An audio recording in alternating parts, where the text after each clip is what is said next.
Davos at the World Economic Forum 2026, where global leaders are talking on critical conversations, whether it's to do with policy, geopolitical issues, health, AI, and so much more. I come across somebody who's working on the science of time. He's been in the corporate sector for over 20 years. He's also practices, in fact, he's a homeopathic doctor. But along with all that, he's been practicing the science of time, which is astrology, since the last 28 years. So let me introduce, I have with me Pandit Dr. Sanjeev Kumar Srivastava ji. Thank you so much. Namaste. हम यहाँ Davos में मिल रहे हैं, अलग जगह है, but conversation भी थोड़ी अलग है, but also important conversation. And I must tell you here that a lot of predictions, Sanjeev ji predicts on Twitter, about 95% of them have turned out to be true. Whether it recently was, of course, Operation Sindoor, he predicted when the COVID virus, when that would finish. He's also spoken about the Ram Mandir in 2018, if I'm not wrong. Yes. So let's talk about Davos. I think the first question, what brings you here to Davos, Dr. Sanjeev? First of all, thank you so much, Ambika ji, for inviting me on this session. At Davos, you have all the leaders here, from across the world. And they are discussing important issues, policy issues.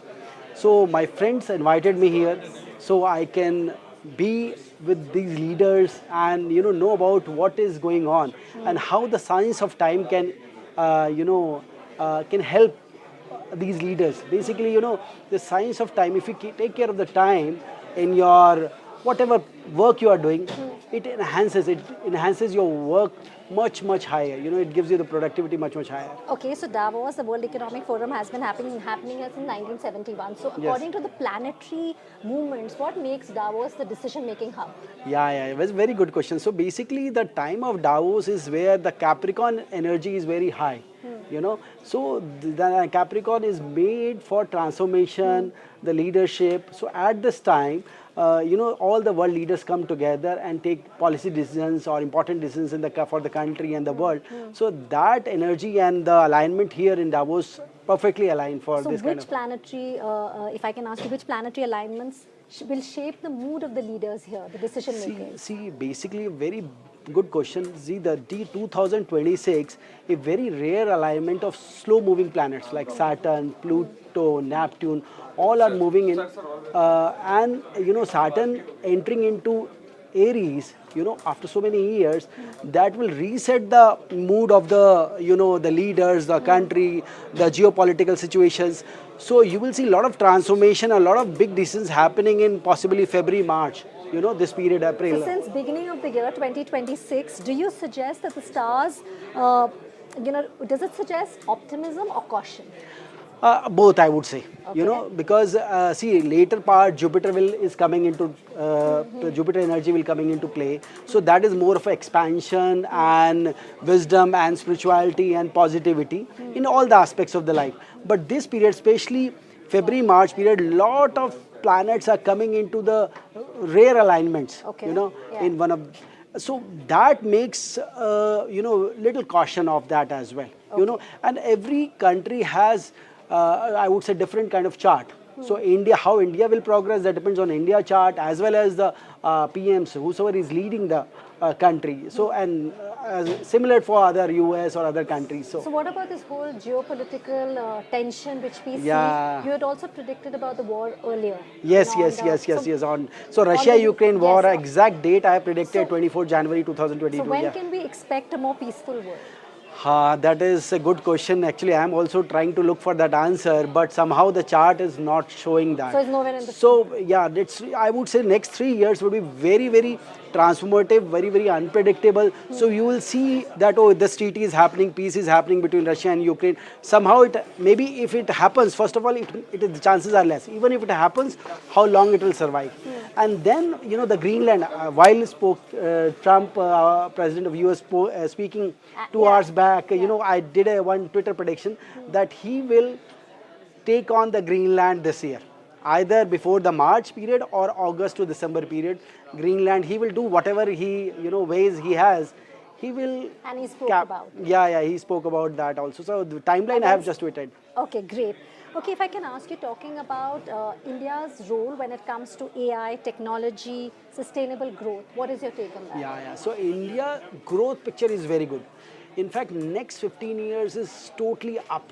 You know, 10 to 15 years is totally up. In fact, I would say that these 5 years, you know, from 25 to 30 will play a critical role in India's growth, especially under the leadership of our Prime Minister Narendra Modi ji.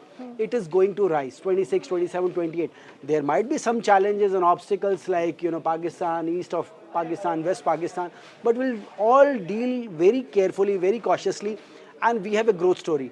And I've also predicted that in the next 15 to 20 years, you know, everyone like put a visa line for US, we will have the visa line for India. So really good to hear that. But when you're saying next 15 years growth story, as of if I can specifically ask you, can India become the number third or number, you know, and the number economy? And if yes, by World when? economy top 3. Yes, before 2028, I see it will be like 28 or 28. Before end of 2028, India will achieve the status of third world economy. Basically, that is what I see Okay, as per another, the I have stars. to ask you this question, another question from the Indian perspective. We're sitting here at the India House here Yes. at Davos.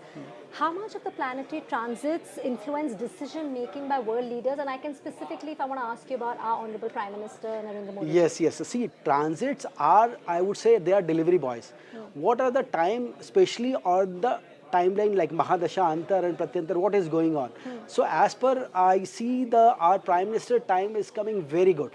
You know, very, very. His Rahu Mahadasha, which is coming this, you know, year, would change the whole paradigm basically, you know. So I would say, you know, our Prime Minister growth story or the, you know, the kind of things he are doing, it will continue. It is not going to end in 2030. I see very growth and powerful years of our Prime Minister for next 10 years. Great. Okay, so that's another prediction. Lastly, I want to ask you, when we talk about the growth of a country, how do you think we can optimize the energy of planets so that one can achieve success and happiness in their life? This is Very I'm talking nice. about global world peace and happiness. See, I would say the individual energy goes to the whole consciousness of the planet as well as the country. So if we as an individual are positive, doing our you know, service to humanity, doing our meditation, you know, so individual should vibrate. If individual is vibrating, that vibrates the whole, you know, the whole country basically. So I would say if people see themselves and align with the goals of the country in the path of spirituality, in the path of working and giving honest and giving their 100%, the growth of the country and the peace can be achieved. Although there are many turmoils from now till 2030, but I would say if you have an inner peace, outer peace can be achieved easily. Okay, well, it's really been a pleasure to meet you here all the way, you know, far from India at Davos. But thank you so much for speaking with NDTV. Thank you so much for inviting. Thank you. Thank you.